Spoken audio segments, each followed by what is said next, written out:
The gunshot echoed across the dusty main street of Belmont, Montana, but Molly Dawson didn't flinch.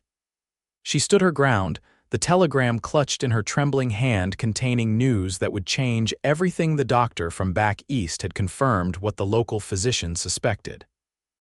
At 26, she would never bear a child of her own.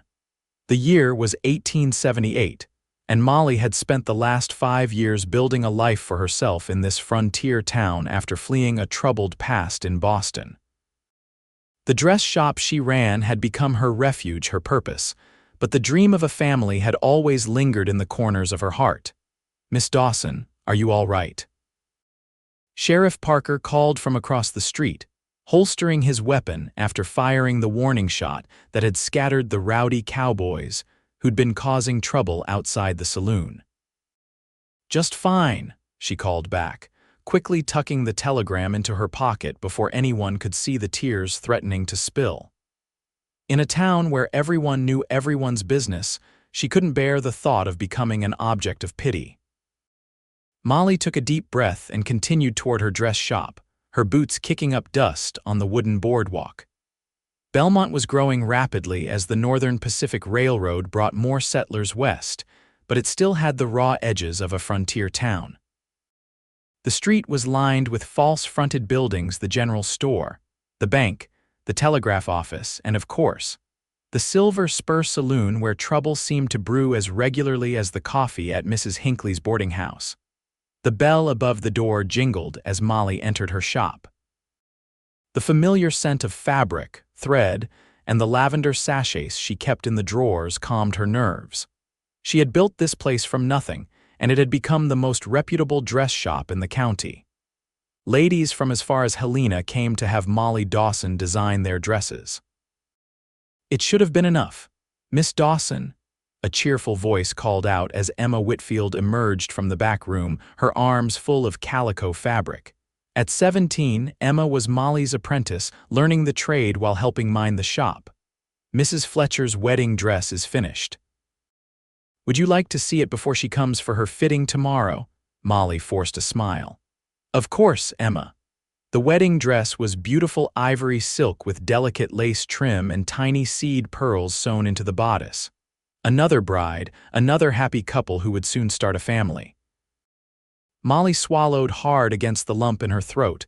"It's your finest work yet," Emma said with genuine admiration. "You have such a gift." "Thank you, Emma." Molly ran her fingers over the smooth silk.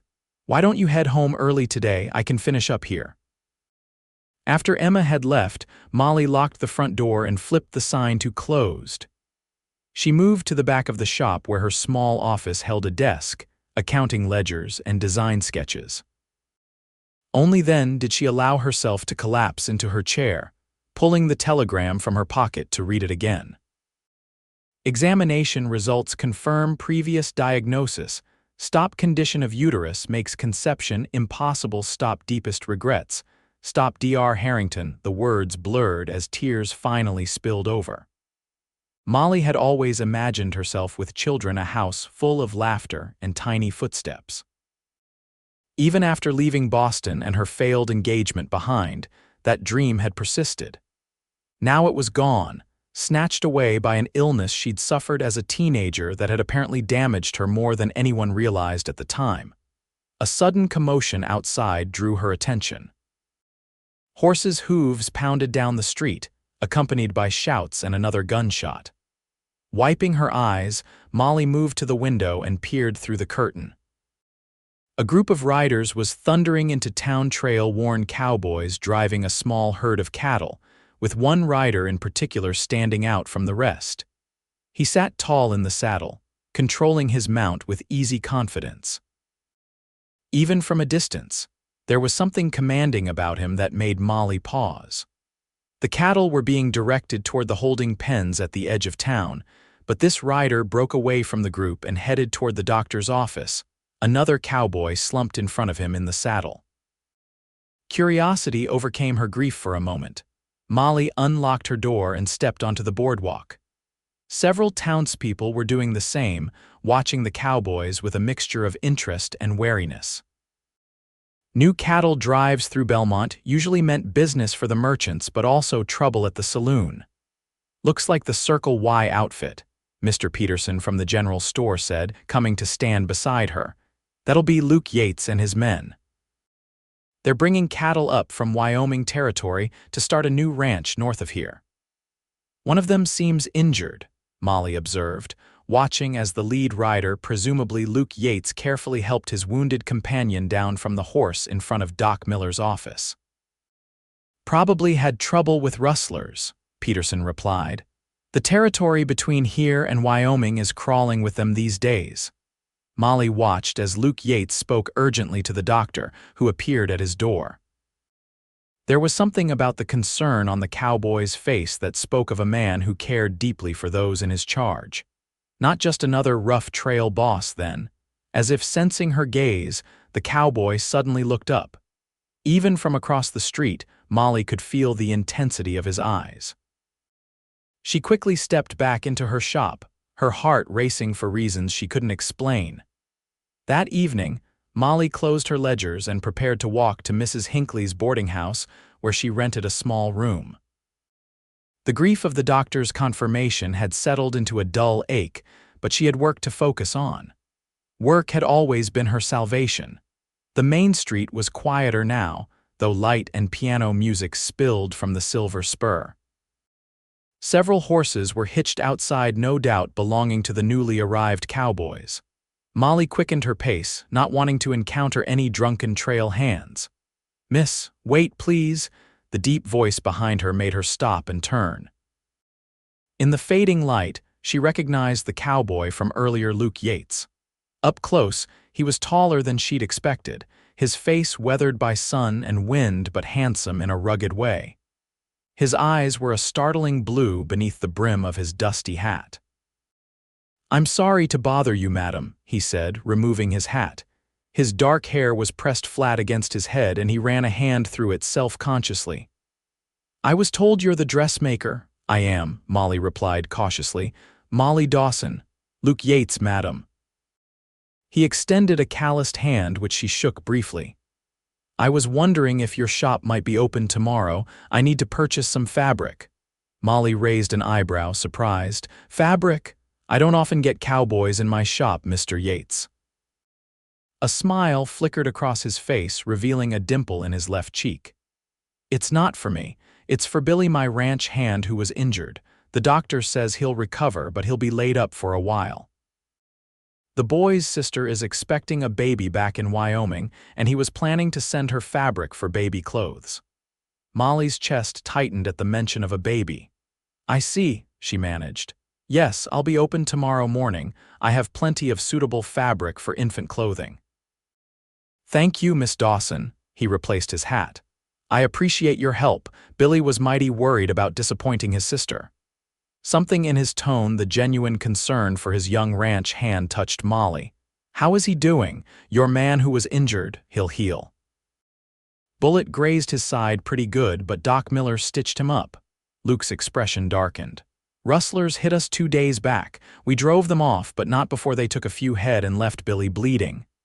"I'm sorry to hear that," Molly said sincerely. "There's been more trouble with rustlers lately, from what I hear." Luke nodded.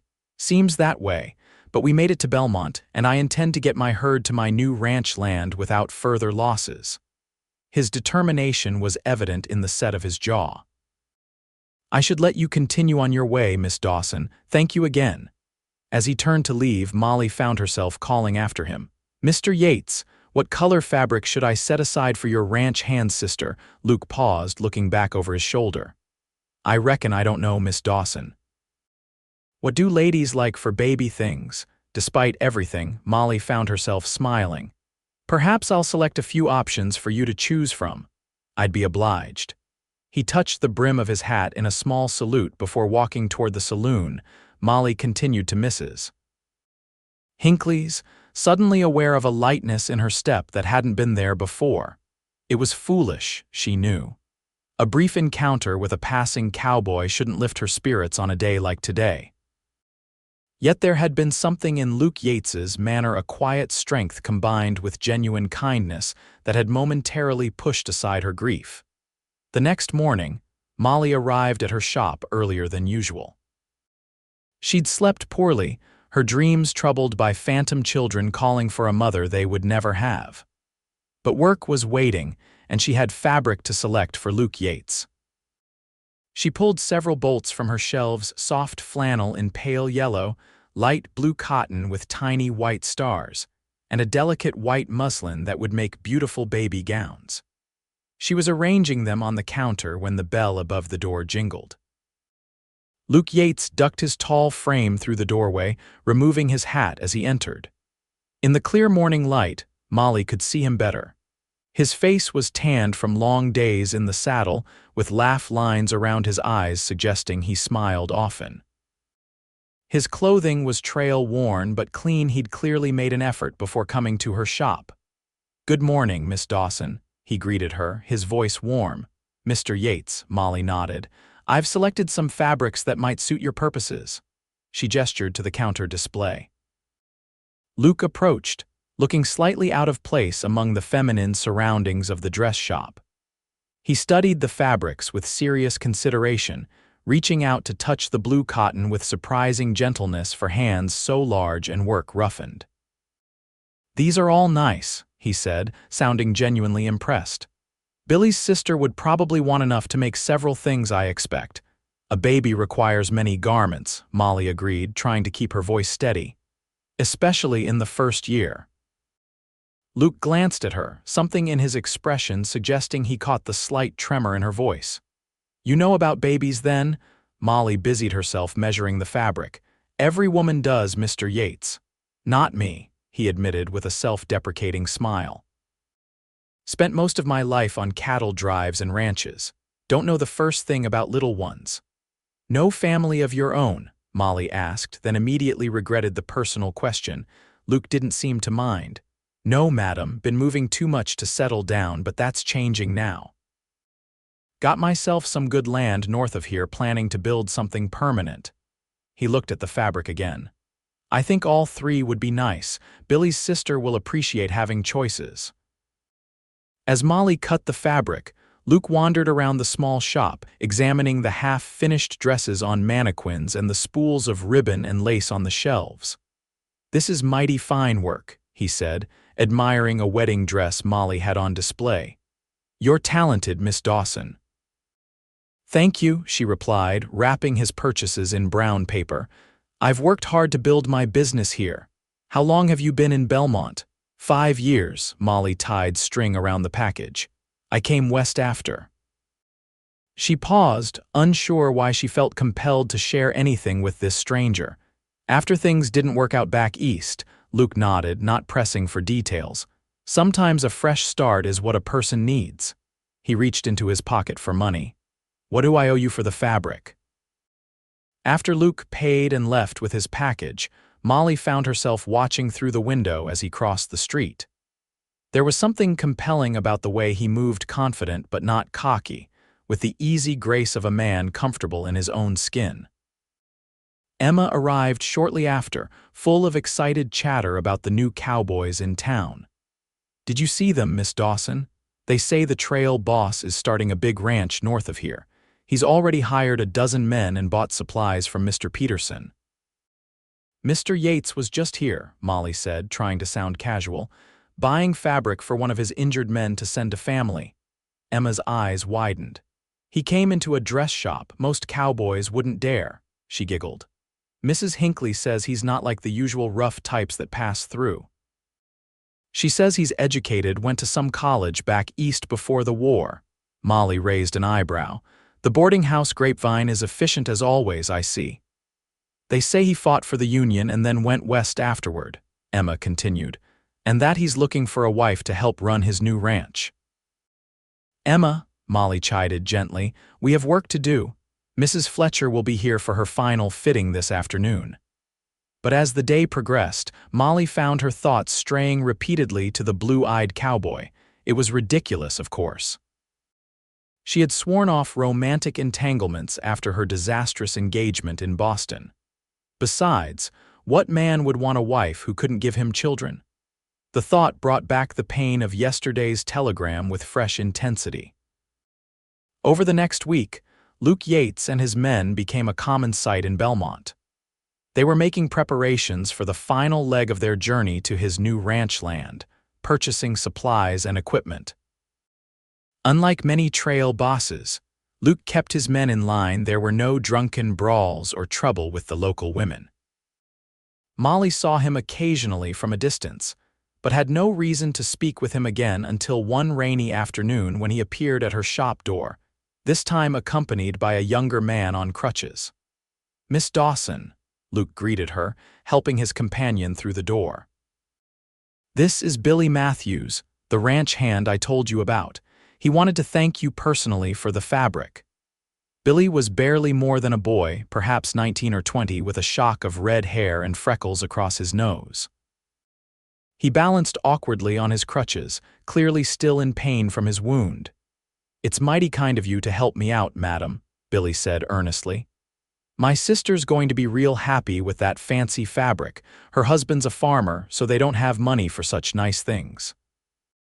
"You're very welcome, Mr. Matthews," Molly replied, touched by the young man's gratitude.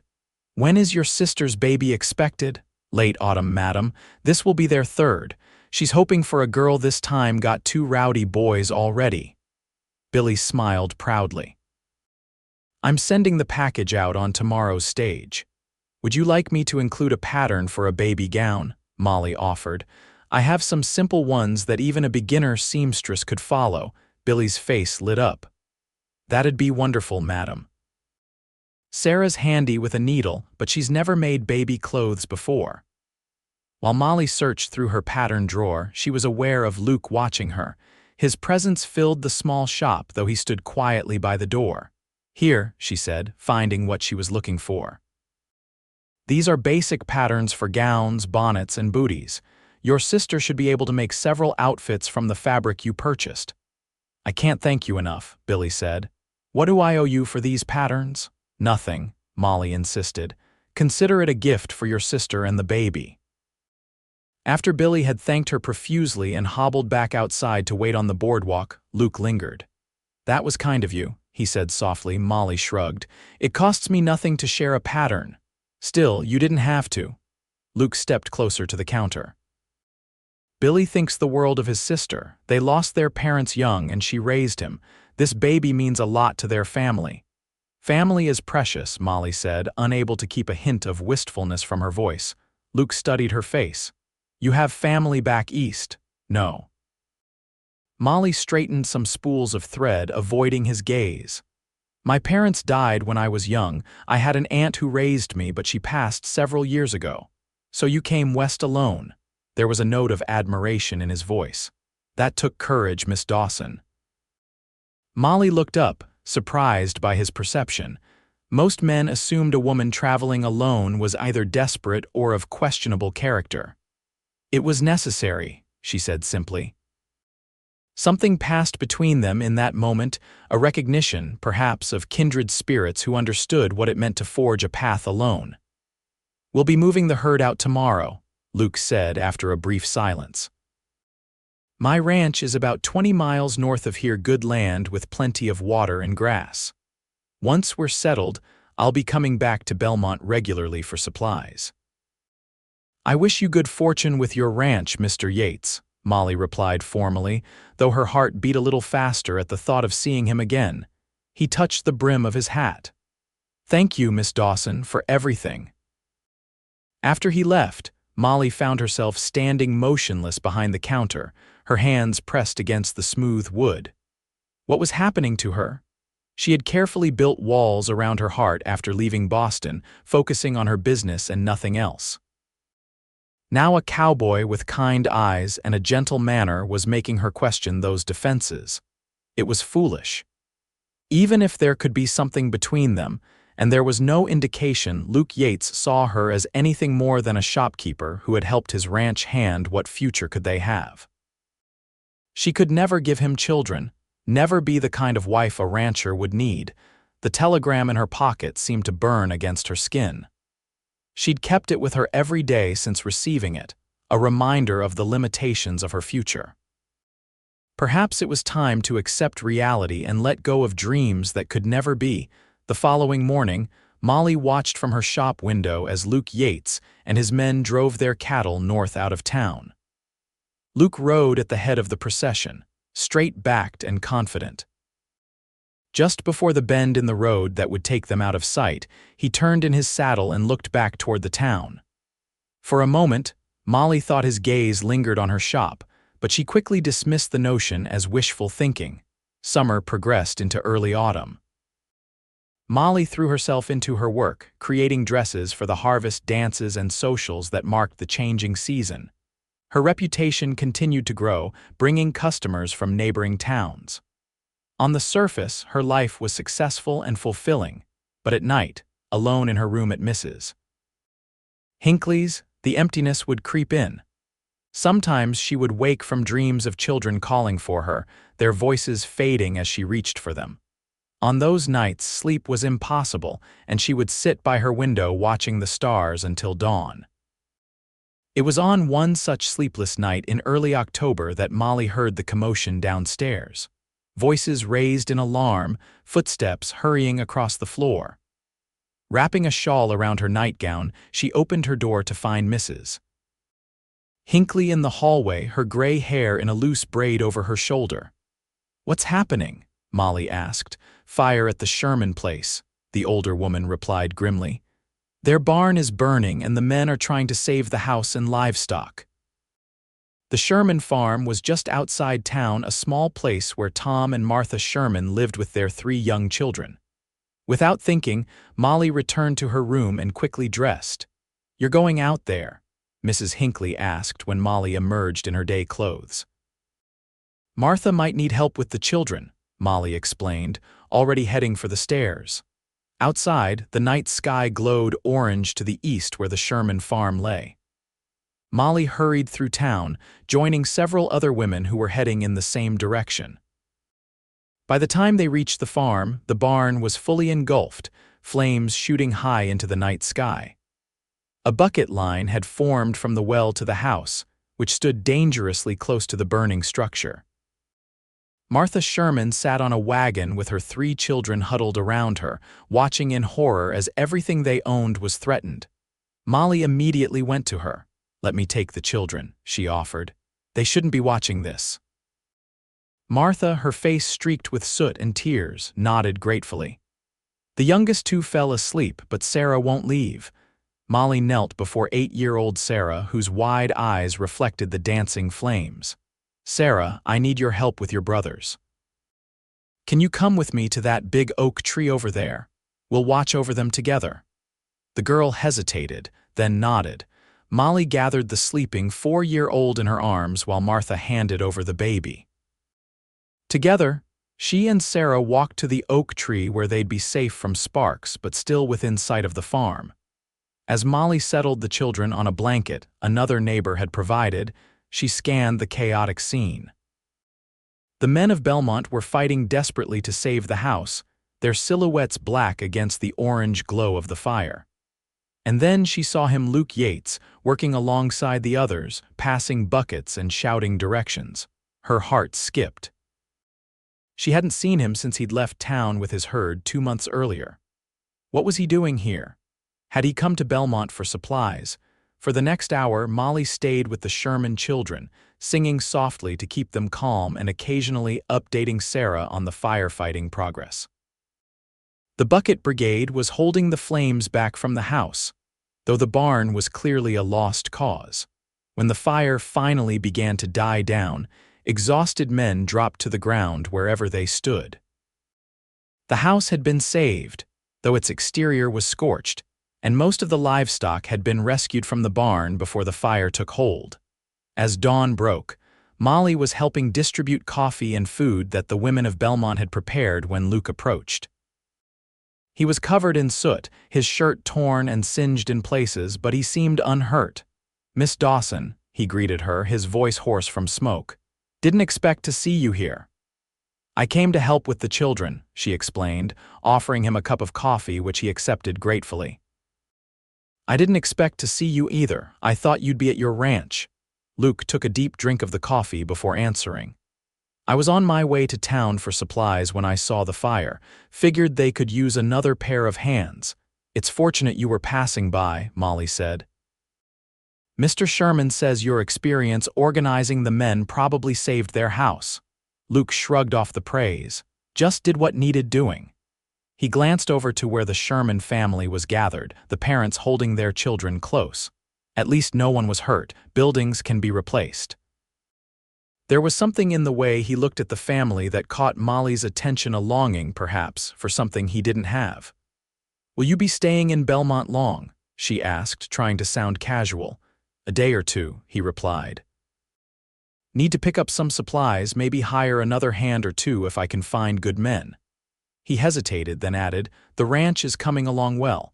Got the main house built before the cold weather sets in. That's good to hear, Molly said sincerely. Your cattle are thriving, I hope. A smile broke through the layer of soot on his face. They are. It's good land, better than I hoped for. He paused again. It needs a woman's touch, though. The house, I mean. It's solid but plain as can be. Molly's heart beat faster at his words, though she tried not to read too much into them. Perhaps you'll find a suitable bride in time, she said lightly. Luke's blue eyes held her steadily. Perhaps I will. After a moment, he cleared his throat. I should help with the cleanup, but I'd like to call on you properly while I'm in town, Miss Dawson, if that would be acceptable. Molly hesitated. The sensible thing would be to decline, to protect herself from the inevitable heartbreak that would come from encouraging a man who would surely want a family someday. But looking at Luke's earnest face, she found she couldn't refuse. That would be acceptable, Mr. Yates, she said finally. His smile was worth any future pain. Tomorrow afternoon, then, at your shop. I'll expect you. As Luke walked away to help clear debris from around the smoldering barn, Molly wondered what she was doing. Was she being unfair to Luke by not telling him immediately that she could never bear children? Or was she being unfair to herself by assuming that was all any man would want from her? The next day, Molly found herself unusually nervous as she went about her work. She had selected her blue calico dress, her finest everyday wear, and pinned her hair more carefully than usual. Emma noticed, of course, but had the tact not to comment directly. Mr. Peterson says Luke Yates is building the finest ranch house north of Belmont, she mentioned casually while cutting pattern pieces. Says he's ordered real glass windows all the way from back east. Molly concentrated on her stitching. Mr. Yates seems to be a man who values quality. He came into the general store this morning, Emma continued. Asked Mr. Peterson which flowers grow best in this climate. Isn't that curious for a rancher? Molly's needle paused. Perhaps he wants to plant a garden. Perhaps, Emma agreed with a knowing smile. Though Mr. Peterson thought it interesting that a man would ask about flowers right before calling on a lady. Before Molly could respond to this, the bell above the door jingled. Luke Yates stood in the doorway, freshly shaved and wearing a clean shirt under his vest.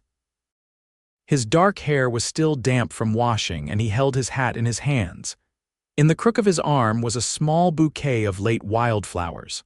Miss Dawson, he greeted her, nodding politely to Emma as well. Mr. Yates. Molly stood, setting aside her sewing.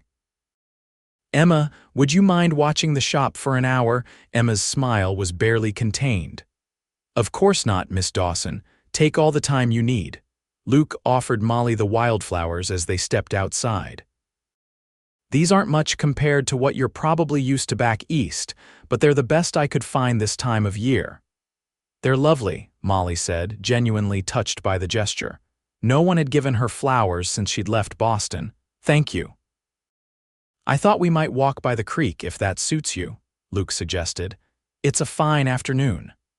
It was indeed a beautiful autumn day, the cottonwoods along the creek turning golden in the October sunlight. As they walked side by side, Molly was acutely aware of Luke's presence beside her, the height of him, the subtle scent of soap and leather, the way he carefully moderated his stride to match hers. Your shop seems to be thriving, Luke said as they reached the small wooden bridge that crossed the creek at the edge of town. It is, Molly acknowledged. I've been fortunate. Not fortune, Luke corrected her gently.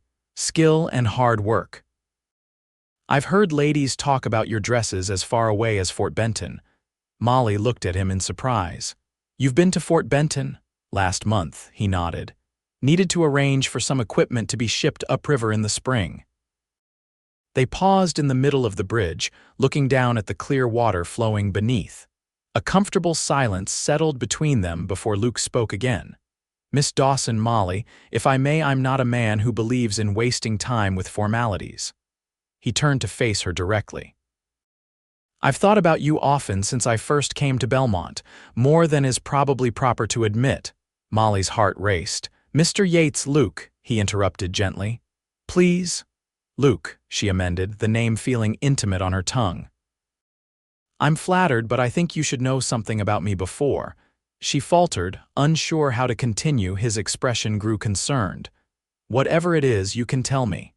Molly took a deep breath. This was the moment to be honest, to tell him about the doctor's diagnosis, and give him the chance to walk away before either of them became more invested. But the words stuck in her throat.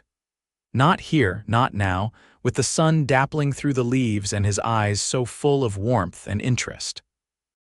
It's just that I left Boston under difficult circumstances, she said instead.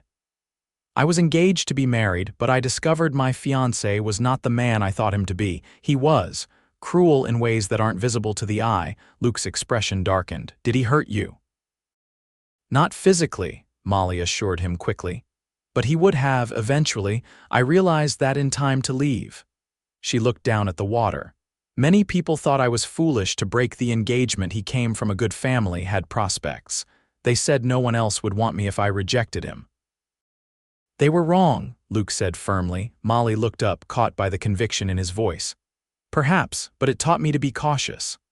I understand caution, Luke said, but I also believe in being direct. I admire you, Molly Dawson, your independence, your skill, your kindness. I'd like the chance to court you properly, if you're willing. The sincerity in his face was unmistakable. This was no idle flirtation from a cowboy passing through town. Luke Yates was offering something real. I'd like that, Molly found herself saying, even as a voice in the back of her mind warned her about the pain that likely lay ahead. Luke's smile was like the sun breaking through clouds. Then may I call on you again tomorrow evening? Perhaps escort you to supper at the hotel restaurant. Yes, Molly agreed. I'd enjoy that. As they walked back toward town, Luke told her more about his ranch, the house he'd built with a wide porch facing the mountains, the spring-fed creek that ran through the property, the plans he had for breeding better cattle stock. His enthusiasm was infectious, and Molly found herself smiling more than she had in months. You should see it in person, he said suddenly. The ranch, I mean, perhaps. Perhaps this Sunday, if the weather holds, I could bring a wagon and we could make a day of it. I'd have Billy's wife as chaperone, of course, he added hastily. She and her husband live in a cabin on the property. She's a fine cook, could pack us a picnic lunch. The invitation surprised Molly.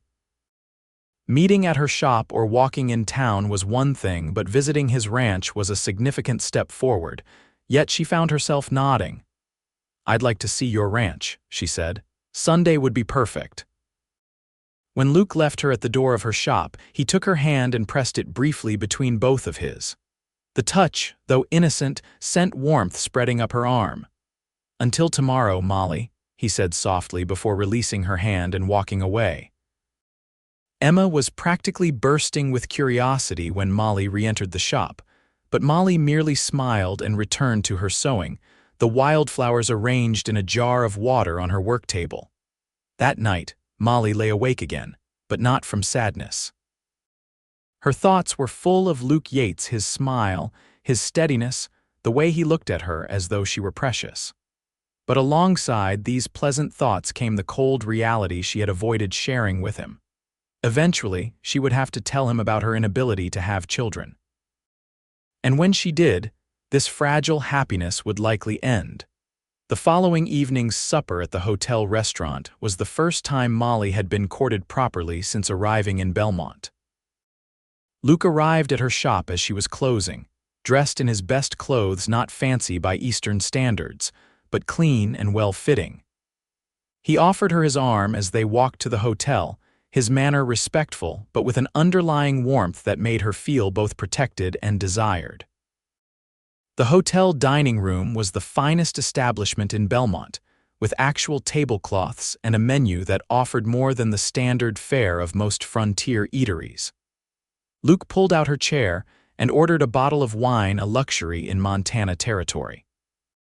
"To new beginnings," he toasted, touching his glass to hers. Their conversation flowed easily throughout the meal. Luke told her about growing up in Pennsylvania, his brief time at college before the war, and his decision to head west afterward. "I'd seen enough death," he explained quietly. "Wanted to build something instead of destroy it." "Is that why you chose ranching?" Molly asked. Luke nodded. "There's something satisfying about watching a herd grow, about working with the land instead of against it," he smiled wryly, "though I never planned to do it alone. Always figured I'd have a family to share it with." The perfect opening had presented itself, but Molly couldn't bring herself to seize it. Not here in the restaurant with other diners nearby, not when the evening had been so perfect. "And you?" Luke asked. "Did you always want to be a dressmaker?" Molly welcomed the change of subject. "Not always, but I discovered I had a talent for it. My aunt taught me to sew, and I found I could create things that made women feel beautiful." She traced the rim of her wineglass. "When I decided to leave Boston, I knew I needed a skill that would allow me to support myself." "You've done more than that," Luke observed. "You've built something impressive." His genuine admiration warmed her. So many men would have dismissed her business as a mere woman's hobby, not a serious enterprise. After supper, Luke walked her back to Mrs. Hinckley's boarding house. The night was clear and cold, the stars brilliant overhead. They paused on the porch, reluctant for the evening to end. "Thank you for a lovely evening," Molly said. "The pleasure was mine," Luke replied, his voice low. "I'm looking forward to Sunday." He took her hand again, but this time he raised it to his lips, pressing a gentle kiss to her knuckles. The gesture, old-fashioned and courtly, sent a shiver through Molly that had nothing to do with the cool night air. "Good night, Molly," he murmured. "Good night, Luke." As she watched him walk away, Molly pressed her hand to her heart, feeling it race beneath her fingers. She was falling for him, falling hard and fast. And the fear of what would happen when he learned her secret was growing just as rapidly. Sunday dawned clear and mild, perfect weather for their excursion to Luke's ranch. Molly wore her best day dress, a forest green wool that brought out the auburn highlights in her brown hair. She packed a small bag with a shawl in case the weather turned cooler and waited nervously on the boarding house porch. Luke arrived promptly at 9 o'clock, driving a well-maintained wagon pulled by 2 matching bay horses. He jumped down to help her aboard, his hands strong and sure at her waist as he lifted her to the seat. "You look beautiful," he said simply, before climbing up beside her. As they drove north out of Belmont, the landscape opened up around them, rolling hills covered in golden autumn grass, stands of aspen and cottonwood trees in their fall glory. And in the distance, the jagged peaks of mountains still holding snow on their highest elevations. The air was crisp and clean, scented with pine and sage. "It's magnificent," Molly breathed, taking it all in. "Wait until you see the ranch," Luke said, a note of pride in his voice. "The view from the house porch is even better." They talked easily as they traveled, the miles passing quickly. Luke pointed out landmarks and told stories of his cattle drive from Wyoming. Molly found herself relaxing, enjoying the simple pleasure of his company without the constraints of town propriety. After about 2 hours, Luke guided the wagon off the main trail and onto a less traveled road that wound through a grove of cottonwoods. As they emerged from the trees, Molly gasped. Before them stretched a wide valley, bisected by a clear creek lined with willows. Cattle grazed on the lush grass of the valley floor, and nestled against a gentle rise stood a substantial log house larger and more impressive than Molly had imagined. "Welcome to the Circle Y," Luke said softly, watching her reaction. "Luke, it's beautiful," Molly said with genuine awe. "You've accomplished so much in such a short time." His expression was a mixture of pride and something deeper, a yearning that made Molly's heart ache. "It's getting there," he said. "Still needs work, but it's home." As they approached the house, a woman emerged onto the broad porch. She was perhaps 30, with a kind face and light brown hair pulled back in a practical bun. She waved as the wagon drew nearer. "That's Mary Matthews," Luke explained.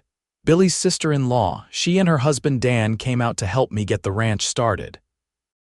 Dan manages the herd when I'm away, and Mary keeps us all fed." Mary greeted them warmly as Luke helped Molly down from the wagon. "Welcome to Circle Y, Miss Dawson. We've heard so much about you." Molly glanced at Luke, who had the grace to look slightly embarrassed. "All good things, I hope," she replied with a smile. "The very best," Mary assured her. "I've got a picnic basket ready for you too. The spot by the Upper Meadow waterfall is real pretty this time of year." Luke showed Molly through the house before they set out for their picnic. It was indeed plain, as he'd said, but solidly built with good proportions and large windows that let in plenty of light. The main room had a massive stone fireplace at one end, with a wooden table and chairs nearby. A few pieces of functional furniture were arranged around the room, but it lacked the touches that would make it truly comfortable. "It needs curtains," Molly observed, looking at the bare windows, "and cushions for these chairs. Perhaps a rug by the fire." "That's exactly what I was thinking," Luke said, "though I wouldn't know the first thing about choosing such items." Molly smiled. "Fortunately, I would." The Upper Meadow waterfall was indeed a beautiful spot, a series of small cascades tumbling down a rocky outcrop into a clear pool, before continuing as a stream to join the main creek. Luke spread a blanket on a grassy spot overlooking the water, and they enjoyed the simple but delicious lunch Mary had prepared: fried chicken, corn bread, pickled vegetables, and apple pie. "Mary's a wonderful cook," Molly commented as she finished her pie. "She is," Luke agreed. "Dan's a lucky man." He hesitated, then added, "They're expecting their first child in the spring." Molly's fork paused halfway to her mouth. "That's wonderful," she managed to say. Luke was watching her closely. "Molly, is everything all right? You seem troubled whenever children are mentioned." This was at the moment she'd been avoiding. Molly set down her fork and took a deep breath. "There's something I need to tell you, Luke, something important." His expression grew serious. "I'm listening." "I can't have children," she said simply, the words falling between them like stones. "I received confirmation from a specialist in Boston last month. An illness I had as a girl damaged me in a way that makes it impossible for me to conceive." Luke was silent for a long moment, his face unreadable. Molly's heart pounded in her chest as she waited for his reaction, the disappointment, the polite withdrawal she was certain would come. "I see," he said finally, his voice gentle. "And this is why you've seemed hesitant about my attention? You thought I would no longer be interested if I knew." Molly nodded, not trusting herself to speak. Luke moved closer to her on the blanket, taking her hand in his. "Molly, look at me." Reluctantly, she raised her eyes to his. "I won't pretend I haven't thought about having children someday," he said honestly, "but that's not why I'm drawn to you. I admire your strength, your kindness, your determination. Those things matter more to me than whether you can bear children." Tears pricked at Molly's eyes. "You say that now, but in time you might resent me for what I can't give you." "Or," Luke countered, "in time we might find other ways to have a family if that's what we both want."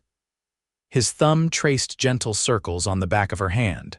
"There are many children who need homes, Molly. Orphans from the war, from disease, from accidents like the one that took your parents and mine." Molly had never considered this possibility. In Boston, adoption was something rarely discussed in polite society, an option of last resort for the desperate. But out here in this new land where people made their own rules and forged their own paths, perhaps it was different. "You would consider that?" she asked, hardly daring to hope. "I would," Luke confirmed.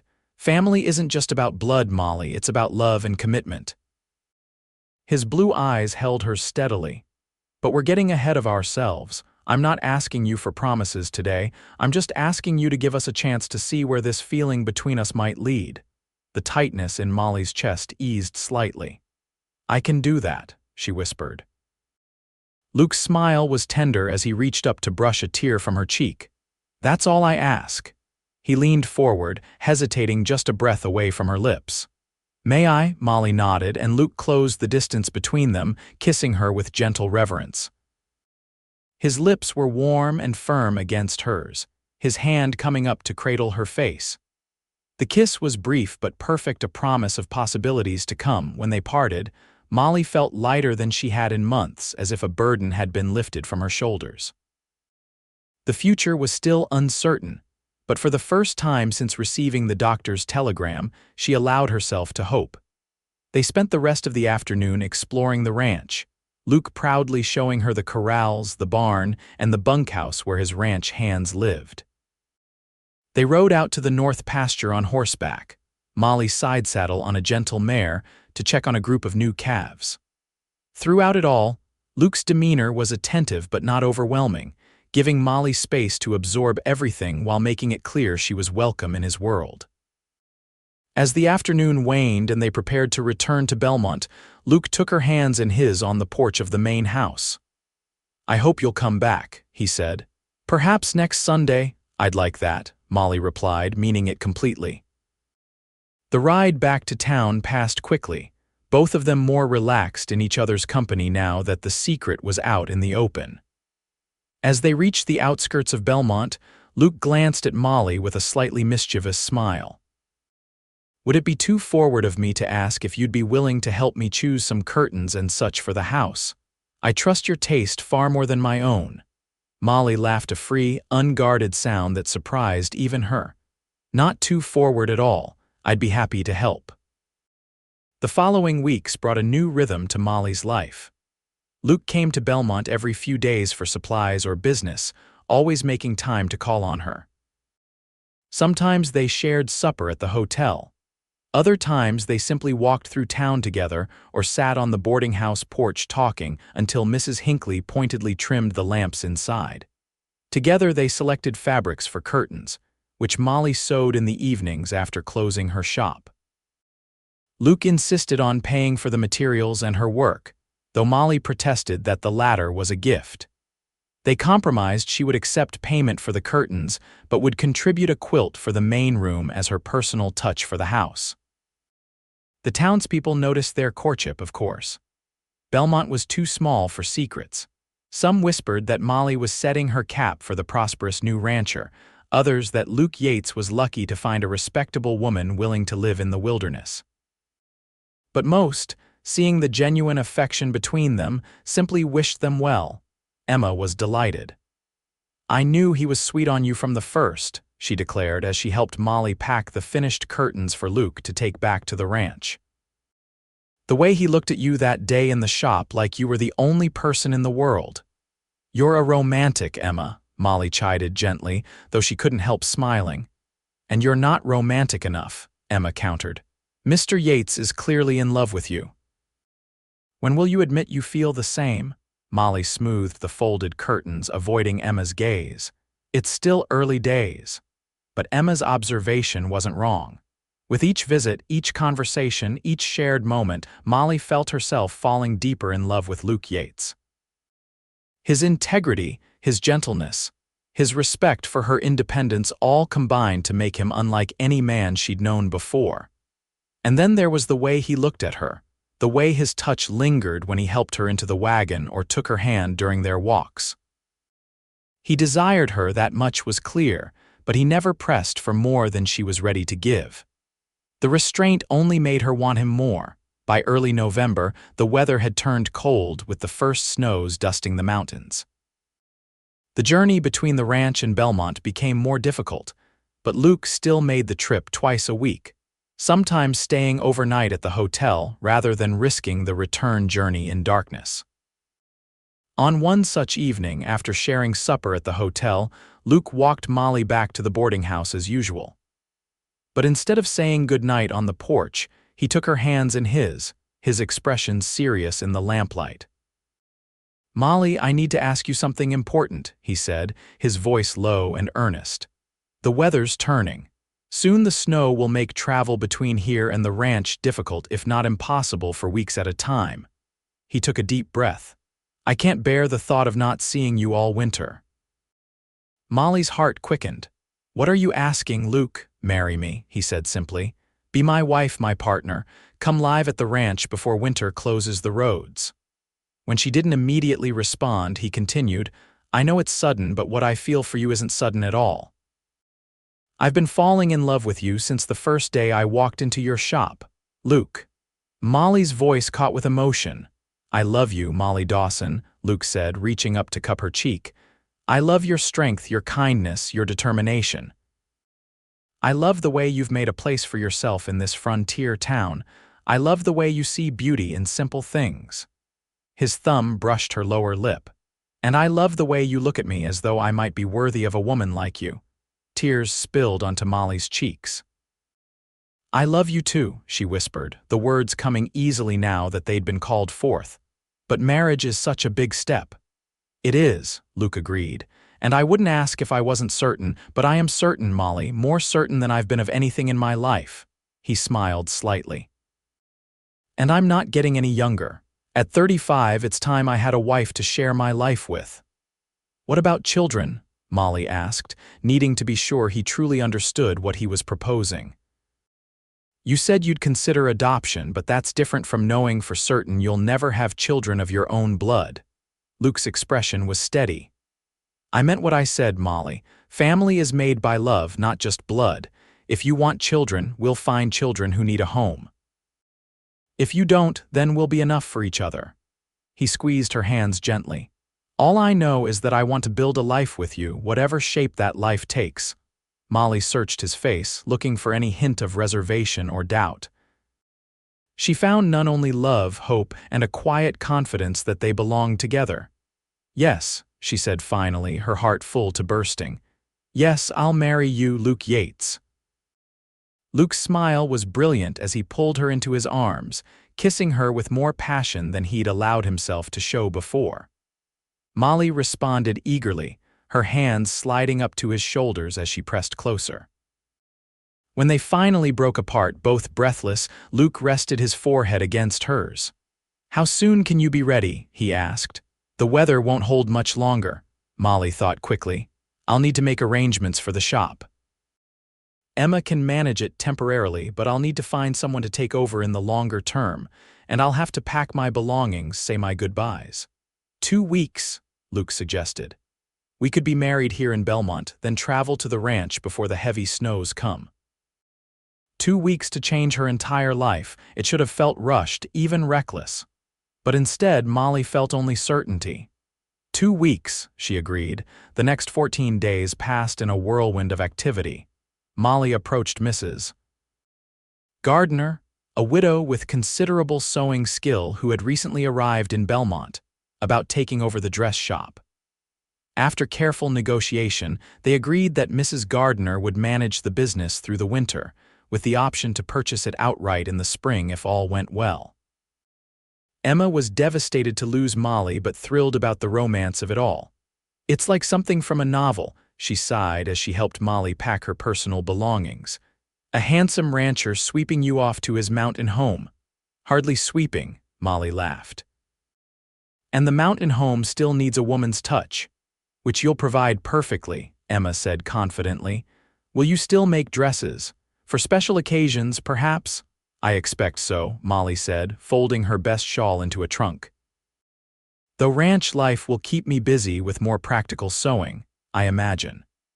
Mrs. Hinckley, practical as always, presented Molly with a box of household essential spices, seeds for a kitchen garden, candles, and other items that might be difficult to obtain at her remote ranch. "A woman needs her own supplies," she said firmly. "Don't rely on a man to think of everything, no matter how well-intentioned he may be." Word spread quickly through Belmont about the upcoming wedding. Despite the short notice, the town embraced the celebration, perhaps eager for any festivity before the long winter set in. The church would be full, Molly was told, and the hotel had agreed to host a reception afterward. Through it all, a part of Molly still couldn't quite believe this was happening.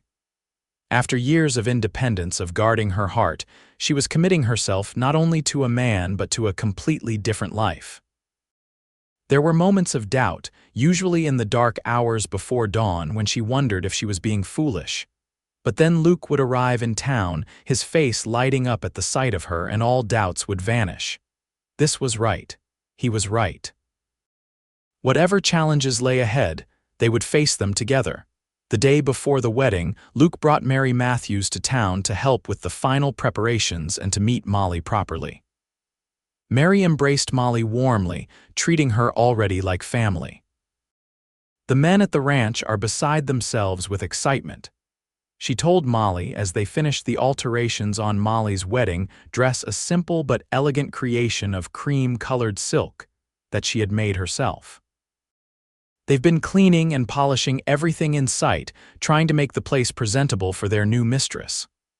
I hope they're not going to too much trouble, Molly said, slightly alarmed at the thought of being mistress to a group of cowboys. Mary laughed. Don't worry. They're good men, respectful, and they think the world of Luke. They just want to make a good impression on his bride. She adjusted a seam carefully. Luke's been different these past few months, happier, more settled. That's your doing. We make each other happy, Molly said simply. Mary's expression softened. That's as it should be. She hesitated, then added, Luke told us Dan and me about your situation, about children. When Molly tensed, Mary quickly continued, I hope you don't mind, we're like family to him, and I wanted you to know. Well, there are children who need homes out here. My sister-in-law works at the orphanage in Helena. If you and Luke ever want to consider that path, she'd be a good person to talk to. Molly's eyes filled with tears at the kindness in Mary's voice. Thank you, she whispered. That means more than I can say. The wedding day dawned clear and cold, with a fresh dusting of snow that made Belmont look like something from a Christmas card. The church was decorated with pine boughs and the last of the autumn flowers, preserved carefully by the ladies of the congregation.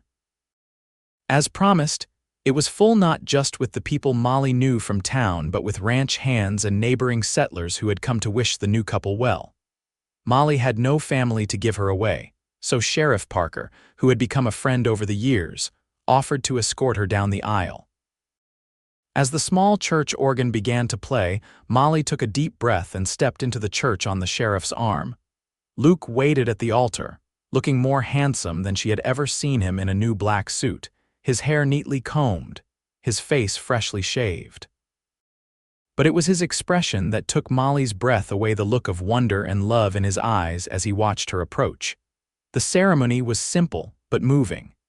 They exchanged traditional vows, promising to love and cherish each other for the rest of their lives. When the minister pronounced them man and wife, Luke's kiss was tender but possessive, a promise of the intimacy to come. The reception at the hotel was a joyous affair, with food and drink flowing freely and even a small band playing for dancing. Luke kept Molly close by his side, his hand often finding hers as they accepted congratulations from what seemed like the entire population of Belmont County. "Are you happy, Mrs. Yates?" he murmured during a quiet moment, testing the new name. Molly looked up at him, her heart full. "More than I ever thought possible." They left the reception amid cheers and well wishes, rice being thrown as they climbed into the wagon that would take them to the hotel for their wedding night. Tomorrow, weather permitting, they would begin the journey to the ranch to their home. The hotel had prepared their finest room, with a real brass bed and a private bath, luxuries indeed for Montana territory. When Luke carried Molly across the threshold, she felt a flutter of nervousness despite her joy. Her previous engagement had ended before intimacy, and she had no experience of the marriage bed. Luke seemed to sense her apprehension. Setting her gently on her feet, he took her hands in his. "We have all the time in the world, Molly," he said softly. "Nothing needs to happen tonight that you're not ready for." His consideration only made her love him more. "I want to be your wife in every way," she whispered. "I'm just a little nervous." Luke's smile was tender as he brushed a strand of hair from her face. "So am I," he admitted.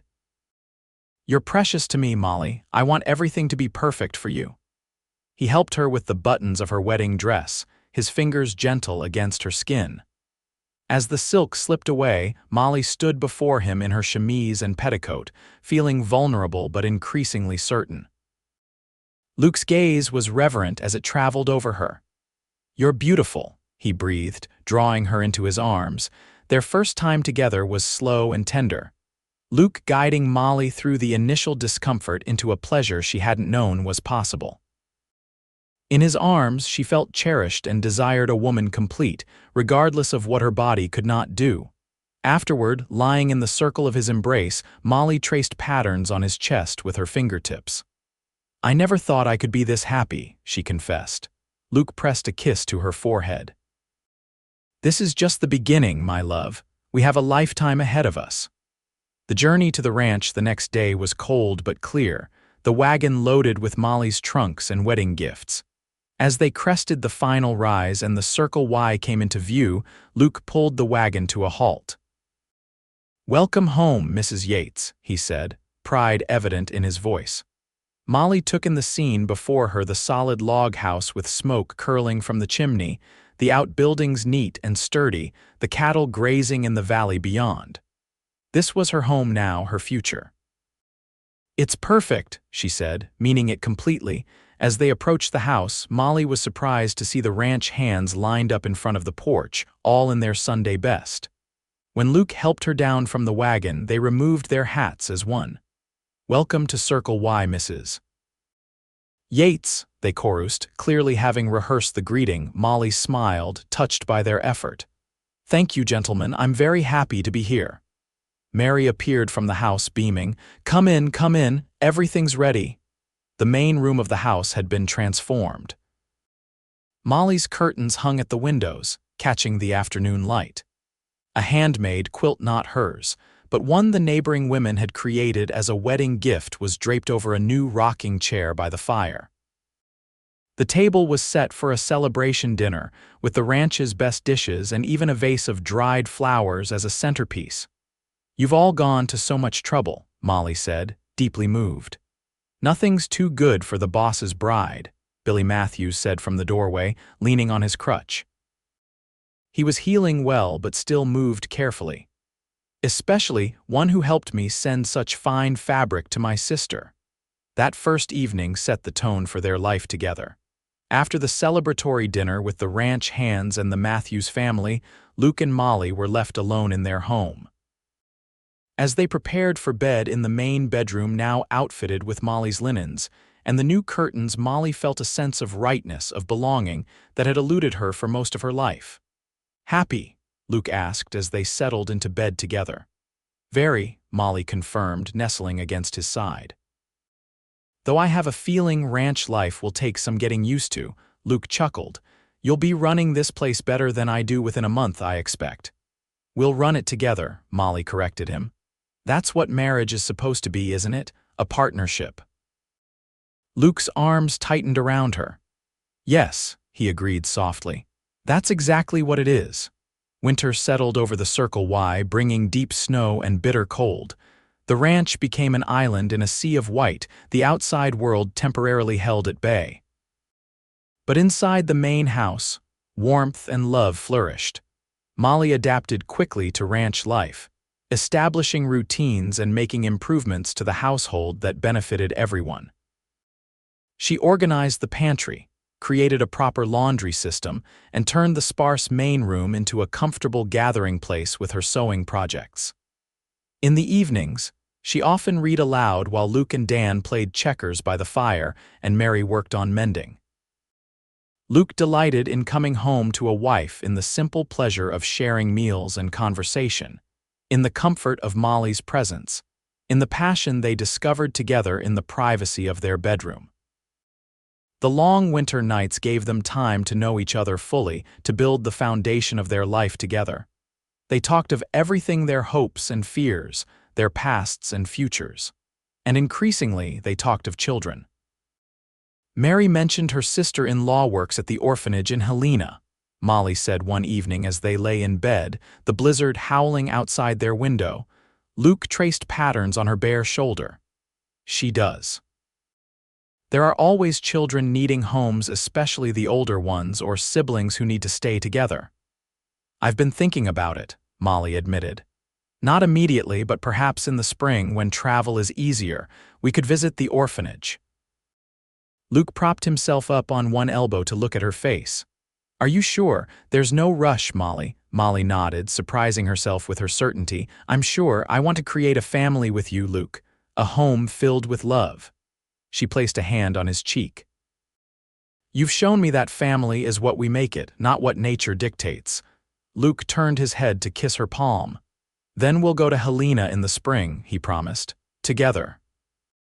The winter passed more quickly than Molly expected, filled with work and love and the gradual building of a shared life. By the time the snow began to melt and the first signs of spring appeared in the valley, she couldn't imagine any other existence.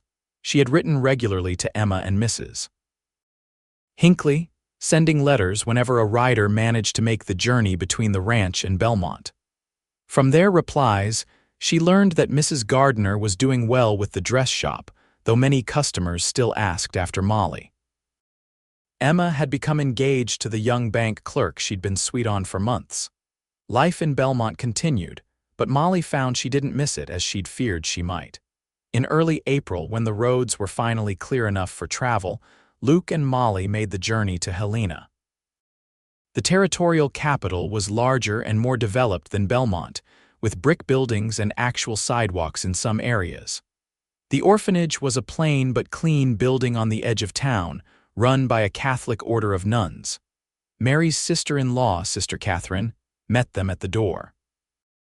She was a practical, no-nonsense woman who clearly cared deeply for her charges. We have 28 children currently, she explained as she led them through the building. Ages range from infants to 16. Some are true orphans. Others have parents who cannot care for them due to illness, poverty, or other circumstances. The children they met were well-behaved but watchful, clearly used to visitors who came and left without taking anyone home. The younger ones were more openly curious, gathering around Molly to touch her dress and ask questions about life on a ranch. Do you have horses? One small boy asked, his eyes wide. Several, Molly told him, and cattle and chickens and even a very friendly dog named Rex. I like dogs, the boy said seriously. It was toward the end of their tour that they met Sarah and James Taylor. The siblings were sitting slightly apart from the other children in the common room. Sarah, age 10, reading aloud to her brother James, who was 6. Both had light brown hair and serious expressions that brightened briefly when Sister Catherine introduced them. Their parents died of influenza this past winter, the nun explained quietly. They've been with us for 3 months. Very well-mannered children, but they've had a difficult time adjusting. They keep to themselves mostly. Something about the way the children leaned toward each other, protective and united in their grief, touched Molly deeply. She knelt down to their level, smiling gently. That looks like an interesting book, she said to Sarah. Do you enjoy reading? The girl nodded cautiously. Yes, madam. Our mother was a schoolteacher. She taught us both to read. James is still learning the bigger words, Sarah added, her arm protectively around her younger brother. But he's very smart. I can read cat and dog and lots of words, James said earnestly, looking up at Luke, who had crouched down beside Molly. That's very good for a young man your age, Luke said with genuine approval. Do you live here in Helena? Sarah asked, her eyes assessing them carefully. No, Molly replied. We have a ranch about a day's journey from here. It's a beautiful place with mountains and a creek and lots of open space. Do you have children at your ranch? James asked innocently. Luke and Molly exchanged a look. Not yet, Luke said gently, but we hope to someday. After speaking with the children for a while longer, they continued their tour, but Molly found her thoughts returning to Sarah and James, to their quiet dignity, the way they cared for each other, the spark of intelligence in their eyes. That night in their hotel room, she and Luke discussed all the children they had met, but the conversation kept circling back to the Taylor siblings. "They need to stay together," Molly said firmly. Sister Catherine mentioned that some families only want to take the younger child, but those two shouldn't be separated. "No, they shouldn't," Luke agreed. "They've lost enough already." He watched Molly's face carefully. "You felt a connection to them."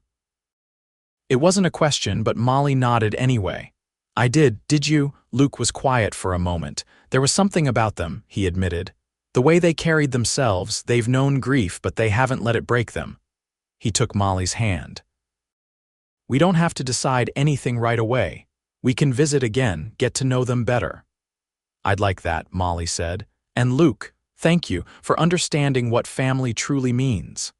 They returned to Helena twice more over the next month, spending time with Sarah and James Taylor. The children gradually opened up to them, sharing stories of their parents and their life before the orphanage. They had lived on a small farm outside Helena, where their father had grown wheat, and their mother had supplemented the family income by teaching neighboring children.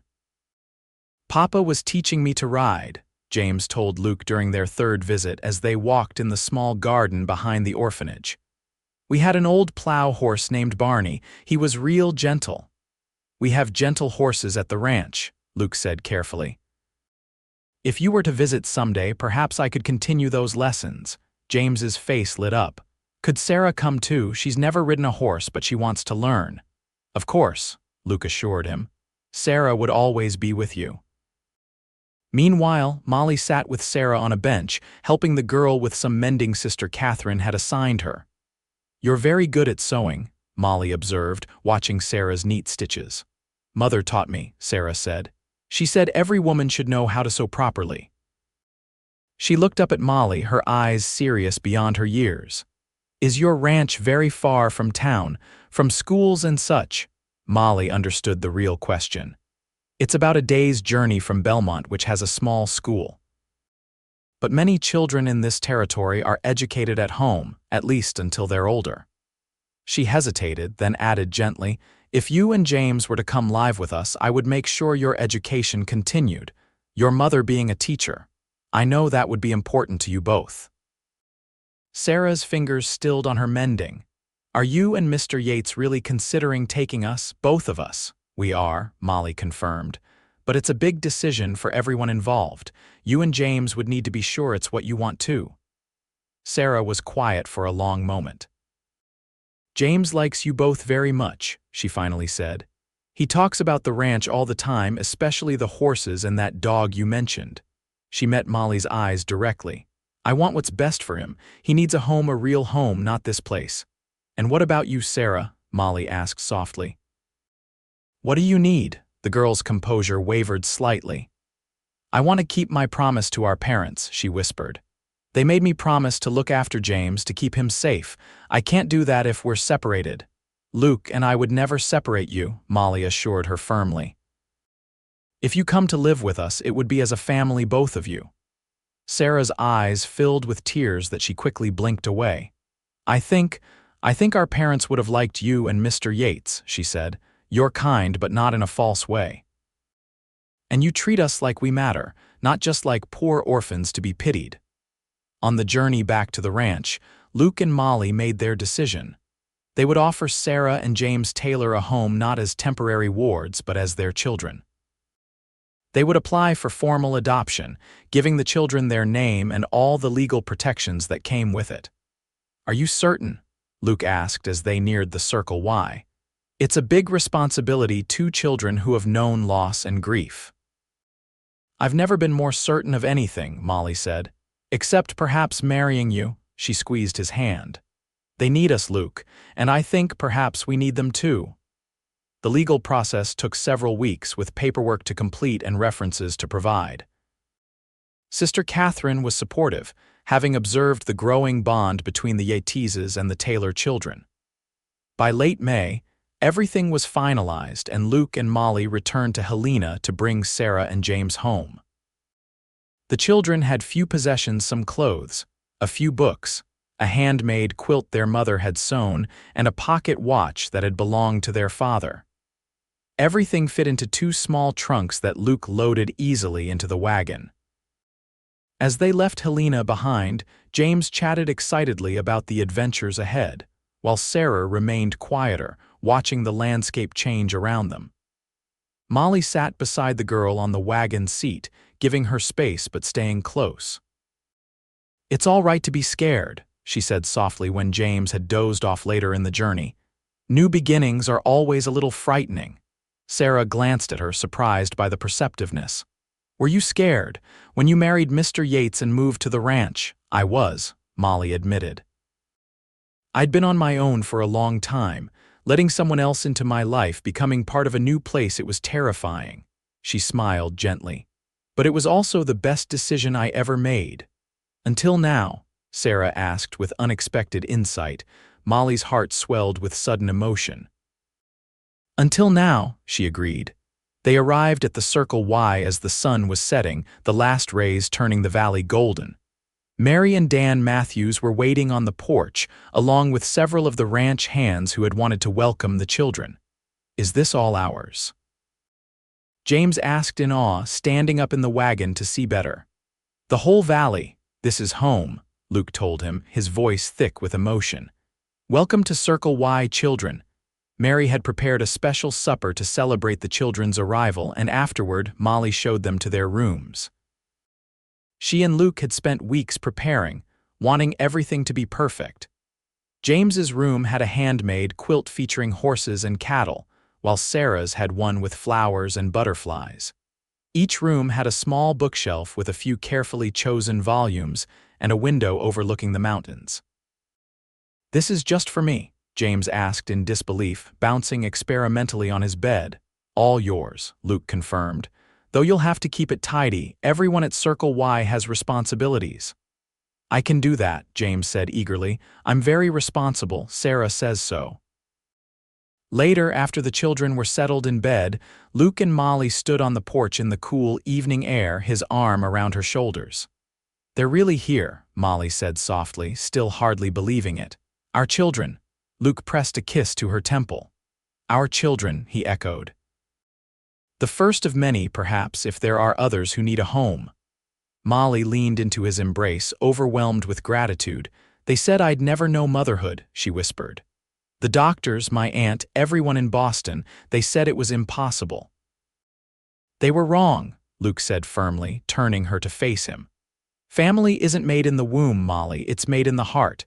You're a mother now, those children's mother, and no one can take that from you." As if to confirm his words, a small voice called from inside the house. "Mrs. Yates." "Could I have some water, please?" "Coming, James," Molly called back, her heart full to bursting. She looked up at Luke, tears of joy in her eyes. "Thank you for showing me what's possible, for giving me this family." "We gave it to each other," Luke corrected gently. "And now we'll give these children the love and home they deserve." With one last look at the stars emerging in the vast Montana sky, they went inside to tend to their son. Over the years that followed, the Circle Y prospered and grew, as did the Yates family. Sarah and James flourished under Luke and Molly's care, gradually healing from their loss and embracing their new life. Sarah's intelligence and thoughtfulness developed into leadership skills that made her a natural partner in ranch management as she grew older. James, with his outgoing nature and affinity for animals, became an excellent horseman and eventually Luke's right hand in handling the cattle. 2 years after Sarah and James came to live with them, Luke and Molly added to their family again twin boys, Matthew and Mark, whose mother had died in childbirth and whose father, a miner, couldn't care for them. The following year, they welcomed Rose, an infant left on the steps of the Helena orphanage with nothing but a note asking that she be given a good home. By the time Molly was 40, the Yates family included 7 children of various ages and backgrounds. The ranch house had been expanded several times to accommodate them all, and the dining table was always full of laughter and conversation. Visitors to the Circle Y often remarked on what a fine family the Yateses had raised, how the children, despite their different origins, clearly belonged together. Few knew the full story that Molly had once been told she would never know motherhood, that doctors had pronounced her barren and incomplete. Those who did know understood the deeper truth, that love makes families, not blood or biology. That motherhood isn't defined by pregnancy and birth, but by the daily acts of nurturing, teaching, and loving. That a family built through choice and commitment can be every bit as strong, perhaps stronger than one created by chance. On their 20th wedding anniversary, Luke surprised Molly with a locket containing a family portrait on one side and an inscription on the other. "Love makes a family. You make it complete." As Molly stood on the porch that evening, watching her children now ranging from grown adults to teenagers gathering for the celebration dinner, she reflected on the journey that had brought her here. From the lonely shopkeeper who had received devastating news to the mother of 7, surrounded by love and belonging, the telegram that had once seemed to define her future now lay in a box of memories, its power long diminished. What she remembered instead was a tall cowboy walking into her shop, asking for fabric for a ranch hand sister, looking at her with blue eyes that saw beyond her fear to the love she was capable of giving. "Penny for your thoughts, Mrs. Yates," Luke said, coming to stand beside her. 20 years had added silver to his hair and lines around his eyes, but he was still handsome, still the man she had fallen in love with. "I was thinking about beginnings," Molly replied, leaning into his embrace. "And how sometimes what seems like an ending is really just the start of something more beautiful than we could have imagined."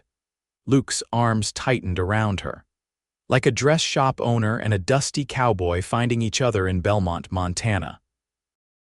"Exactly like that," Molly agreed, turning to kiss him as their family called them in to dinner, a family created not by birth but by love, choice, and the courage to believe in new beginnings.